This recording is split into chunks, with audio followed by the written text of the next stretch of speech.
Hello, welcome back to our channel. आप देख रहे हैं बोर्ड टॉपर क्लासेज। तो चलिए इस वीडियो के माध्यम से हम लोग साइंस के सुपर 20 प्रश्न का इस वीडियो में हल कर रहे हैं। सुपर 20 प्रश्न साइंस का है। तो साइंस में सुपर 20 प्रश्न है जो कि क्लास की 10 का है। तो ये क्वेश्चन नंबर 1 में दिया हुआ, निम्न में से कौन लैंगिक जनन संचारित रोग है? ऑप्शन ए मधुमेह, ऑप्शन बी है पोलियो, ऑप्शन सी है सिफिलिस, ऑप्शन डी है तपेदिक। तो ये लैंगिक एसटीडी सेक्सुअली ट्रांसमिटेड डिजीज जो है, इसमें पूछ रहा है कि कौन है। तो ये सब तो ये नहीं है। सिफिलिस जो है लैंगिक जनन संचारित रोग है। तो इस प्रकार से इसका सही विकल्प सी हो जाएगा, आपका सही आंसर हो जाएगा। तो चलिए क्वेश्चन नंबर ये 2 है।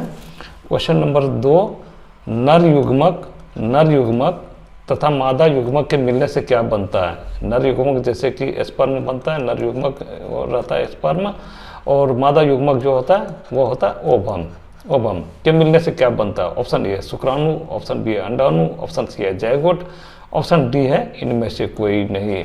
तो इसका सही विकल्प हो जाएगा जायगोट। तो सही विकल्प हो जाएगा सी इसका आंसर। नर युग्मक तथा मादा युग्मक मिलने से क्या बनता है? जायगोट बनता है। तो चलिए क्वेश्चन नंबर 2 हो गया। क्वेश्चन नंबर हम लोग 3 को हल करते हैं। तो क्वेश्चन नंबर 3 में दिया हुआ है, ये जीव में जनन कैसे करते हैं संबंधित चैप्टर से सभी प्रश्न हैं और बहुत महत्वपूर्ण सब प्रश्न है। क्वेश्चन नंबर 3 है, निम्न में से कौन सा लैंगिक जनन संचारित रोग है? कौन सा लैंगिक जनन संचारित रोग है? सेक्सुअली ट्रांसमिटेड डिजीज है। Option A gonorrhoea, option B है सिफिलिस, ऑप्शन सी है एड्स, ऑप्शन डी है इनमें से सभी। तो ये सभी लैंगिक जनन संचारित रोग है। तो इसका सही विकल्प हो जाएगा इनमें से सभी। तो गोनोरिया, सिफिलिस और एड्स तीनों जो है लैंगिक जनन संचारित रोग है। क्वेश्चन नंबर 3 का हल हो गया। क्वेश्चन नंबर 3 का सही विकल्प डी हो जाएगा। क्वेश्चन नंबर ये 4 है। क्वेश्चन नंबर ये 4 है, पादप में निषेचन के बाद अंडाशय की दीवार क्या बनाती है? ऑप्शन ए फल, ऑप्शन बी है फूल, ऑप्शन सी है बीज, ऑप्शन डी है इनमें से कोई नहीं।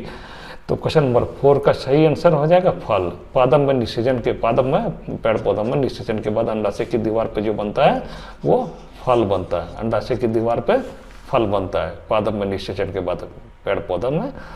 तो क्वेश्चन नंबर चलिए 5 है। अगला प्रश्न क्वेश्चन नंबर 5 है। ये सुपर 20 का सीरीज चल रहा है। सुपर 20 का सीरीज जो है जिसमें साइंस का सुपर 20 और एसएसटी का भी सुपर 20 का सीरीज चल रहा है। दोनों का प्रति दिन आपको एक वीडियो मिल जाता है और रात को 8 बजे आपको लाइव क्लास मिलता है, जिसमें क्लास 12 का बेहतर तैयारी कराया जाता है। क्वेश्चन नंबर 5, निम्न में से कौन सा अलैंगिक जनन की विधि है? अलैंगिक जनन की विधि है। ऑप्शन ए मुकुलन, ऑप्शन बी है बीजाणु जनन, ऑप्शन सी है विखंडन, ऑप्शन डी है इनमें से सभी। तो क्वेश्चन नंबर 5 का है, निम्न में कौन सी अलैंगिक जनन की विधि है? मुकुलन भी अलैंगिक जनन की विधि है, बीजाणु जनन भी अलैंगिक जनन की विधि है। जिसे हम लोग जानते हैं सेक्सुअल रिप्रोडक्शन और एसेक्सुअल रिप्रोडक्शन होता है, लैंगिक जनन और अलैंगिक जनन। तो निम्न से कौन से अलैंगिक जनन की विधि है? मुकुलन भी है, बीजाणु जनन भी है, विखंडन भी है। तो इसका सही विकल्प ऑप्शन डी हो जाएगा, इनमें से सभी हो जाएगा। क्वेश्चन नंबर 5 का सही आंसर इनमें से सभी। तो क्वेश्चन नंबर 6 है, ये प्रश्न संख्या 6 है, जनन कितने प्रकार के होते हैं? ऑप्शन ए है 2, ऑप्शन बी है 3, ऑप्शन सी है 1, ऑप्शन डी है 4। तो क्वेश्चन नंबर 6 में है, जनन कितने प्रकार के होते हैं? जनन 2 प्रकार के अभी जस्ट पहले बताए थे, सेक्सुअल रिप्रोडक्शन और एसेक्सुअल रिप्रोडक्शन। सेक्सुअल रिप्रोडक्शन को लैंगिक जनन, एसेक्सुअल रिप्रोडक्शन और लैंगिक जनन कहा जाता है। तो क्वेश्चन नंबर ये 7 है। क्वेश्चन नंबर 7 में है, एक स्त्री में गर्भकाल का समय कितना होता है? ऑप्शन ए है 4 महीना, ऑप्शन बी है 6 महीना, ऑप्शन सी है 9 महीना, ऑप्शन डी है 11 महीना। स्त्री में गर्भकाल जो होता है वो 9 महीना का होता है, 9 महीना का होता है। तो इसको बोला जाता है गेस्टेशन पीरियड 9 महीने का होता है। सभी जानवर में, जंतु में अलग अलग होता है। तो क्वेश्चन नंबर ये 8 है। क्वेश्चन नंबर 8 में है, ये बहुत अच्छा प्रश्न है, स्त्री के गर्भ में भ्रूण को पोषण कहाँ से मिलता है? Option A fallopian tube, option B है गर्भाशय, ऑप्शन सी है प्लासेंटा, ऑप्शन डी है इनमें सभी से। तो स्त्री के गर्भ में जो भ्रूण का पोषण जो होता है कहाँ से मिलता है? वो प्लासेंटा से मिलता है। प्लासेंटा के द्वारा उसको बच्चों को भ्रूण को पालन पोषण मिलता है, न्यूट्रिशन मिलता है। तो चलिए क्वेश्चन नंबर ये 9 है। क्वेश्चन नंबर 9, फूलों का कौन सा भाग परागकण बनाता है? परागकण बता, फूलों के कौन से भाग से परागकण बनता है? ऑप्शन ए स्त्री केसर, ऑप्शन बी है पुंकेसर, ऑप्शन सी है दलपुंज, ऑप्शन डी है पंखुड़ी। फूलों का कौन सा भाग परागकण बनता है? तो क्वेश्चन नंबर 9 का सही आंसर हो जाएगा पुंकेसर। पुंकेसर से परागकण बनता है, पुंकेसर से परागकण बनता है। क्वेश्चन नंबर 9 का सही आंसर है पुंकेसर हो जाएगा। क्वेश्चन नंबर ये 10 है। क्वेश्चन नंबर ये 10 है, मनुष्य में शुक्राणु का निर्माण कहाँ पर होता है? ऑप्शन ए फेलोपियन ट्यूब में, ऑप्शन बी है विरसन में। विरसन टाइपिंग मिस्टेक हो गया, विरसन इस प्रकार से होता है, विरसन में क्या विरसन इस प्रकार से होता है, विरसन इस प्रकार से होता है विरसन में। ऑप्शन सी अंडाशय में, ऑप्शन डी है गर्भाशय में। मनुष्य में शुक्राणु का निर्माण कहाँ पर होता है? मनुष्य में शुक्राणु का जो निर्माण होता है ये होता है विरसन में, विरसन में होता है। तो टेस्टिस में या विरसन में, हिंदी में विरसन बोला जाता है, इंग्लिश में टेस्टिस बोला जाता है। तो चलिए क्वेश्चन नंबर ये 11 है।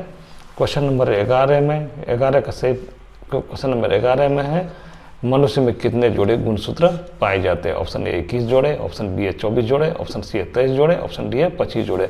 मनुष्य में कितने जोड़े गुणसूत्र पाए जाते हैं? तो मनुष्य में 23 जोड़े गुणसूत्र पाए जाते हैं। गुणसूत्र जो पाए जाते हैं 23 जोड़े पाए जाते हैं मनुष्य में।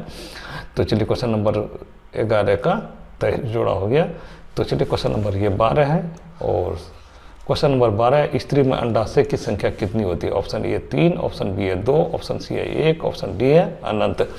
तो क्वेश्चन नंबर ये 12 है, स्त्री में अंडाशय की संख्या कितनी होती है? ऑप्शन ए 3, ऑप्शन बी है 2, ऑप्शन सी है 1, ऑप्शन डी है अनंत। तो क्वेश्चन नंबर 12 का सही आंसर हो जाएगा, स्त्री में अंडाशय की संख्या कितनी होती है? 2 होती है। तो सही आंसर इसका 2 हो जाएगा। क्वेश्चन नंबर 13 की तरफ हम लोग आगे अग्रसर हो रहे हैं, आगे बढ़ रहे हैं। क्वेश्चन नंबर 13 जो है बहुत अच्छा प्रश्न है, ये प्रश्न बहुत पूछा जाता है। निम्न में से पुरुष में कौन सा क्रोमोसोम पाया जाता है? Option A XX, option B XY, option C है XO, ऑप्शन डी है इनमें से कोई नहीं। पुरुष में जो पाया जाता है वो पाया जाता है सेक्स क्रोमोसोम जो पाया जाता है XY पाया जाता है। जैसे कि हम लोग जानते हैं एक जोड़ा X सेक्स क्रोमोसोम पाया जाता है, 22 जोड़ा ऑटोसोम, एक जोड़ा सेक्स क्रोमोसोम। तो पुरुष में जो पाया जाता है XY पाया जाता है। तो चलिए क्वेश्चन नंबर 13 हो गया। क्वेश्चन नंबर 14 का हम लोग हल कर रहे हैं। क्वेश्चन नंबर 14 है, पौधों के किस भाग से जड़ विकसित होता है? ऑप्शन ए तना से, ऑप्शन बी है पत्ती से, ऑप्शन सी है मूलांकुर से, ऑप्शन डी है इनमें से कोई नहीं। पौधों के किस भाग से? रेडिकल से रूट बनता है, रेडिकल को मूलांकुर बोला जाता है। तो मूलांकुर से या रेडिकल से, इंग्लिश में रहेगा तो आप लोग रेडिकल मारिएगा। तो रेडिकल से या मूलांकुर से भाग से जड़ विकसित होता है। चलिए इसके क्वेश्चन नंबर 14 का सी सही आंसर हो जाएगा। क्वेश्चन नंबर 15 आपकी स्क्रीन पे है। क्वेश्चन नंबर 15 जो है, निम्न में से स्त्री में कौन सा गुणसूत्र पाया जाता है? Option A XY, option B है XO, ऑप्शन सी है XX, ऑप्शन डी इनमें से कोई नहीं। स्त्री में जो सेक्स क्रोमोसोम पाया जाता है वो पाया जाता है XX पाया जाता है। इसका सही आंसर आपका XX हो जाएगा, ऑप्शन सी सही आंसर हो जाएगा। तो चलिए क्वेश्चन नंबर 16, क्वेश्चन नंबर ये 16 है। क्वेश्चन नंबर 16 में दिया हुआ, निम्न में से किसमें जनन विखंडन विधि द्वारा होता है? Option A paramecium, option B है लिस्मानिया, ऑप्शन डी है सी है अमीबा, ऑप्शन डी है इनमें से कोई नहीं। तो क्वेश्चन नंबर 16 का, इन निम्न में से किसमें जनन विखंडन विधि के द्वारा, जैसे कि एसेक्सुअल रिप्रोडक्शन बहुत विधि द्वारा होता है, जैसे मुकुलन विधि, विखंडन विधि बहुत विधि से होता है। तो विखंडन विधि के द्वारा किसमें होता है? विखंडन विधि के द्वारा अमीबा में होता है। तो इसका सही विकल्प आपका सी हो जाएगा, सही आंसर इसका सी हो जाएगा। क्वेश्चन नंबर 17 है। क्वेश्चन नंबर ये 17 है।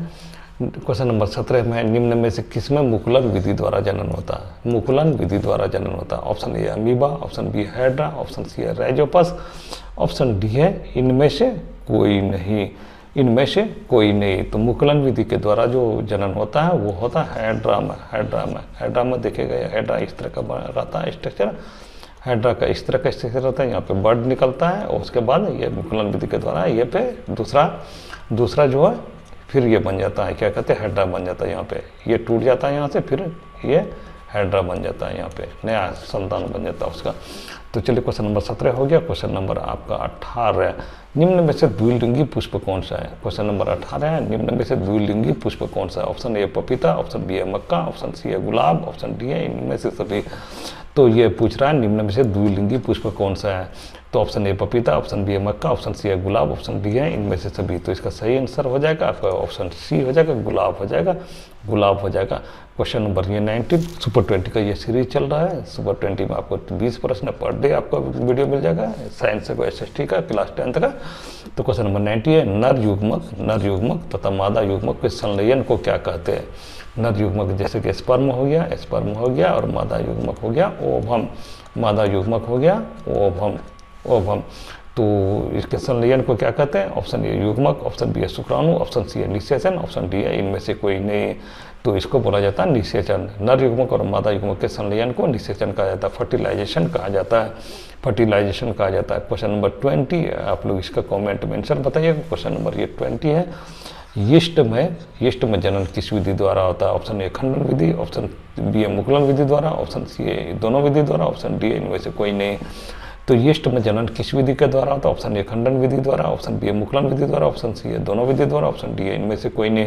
तो चलिए आप लोग इसका कमेंट में आंसर बताइएगा, आपके कमेंट का इंतजार रहेगा। चलिए इस तरह का और वीडियो देखना चाहते हैं तो वीडियो का प्ले लिस्ट बना हुआ जहाँ पर साइंस SST और सभी विषय का तैयारी करेगा, क्लास 10th का, क्लास 11 12 सभी के लगभग सभी विषय का गणित, एडवांस गणित सभी विषय का तैयारी करेगा, जहाँ पर जाकर वीडियो को प्ले लिस्ट में जाकर देख सकते हैं। Thank you for watching, thank you.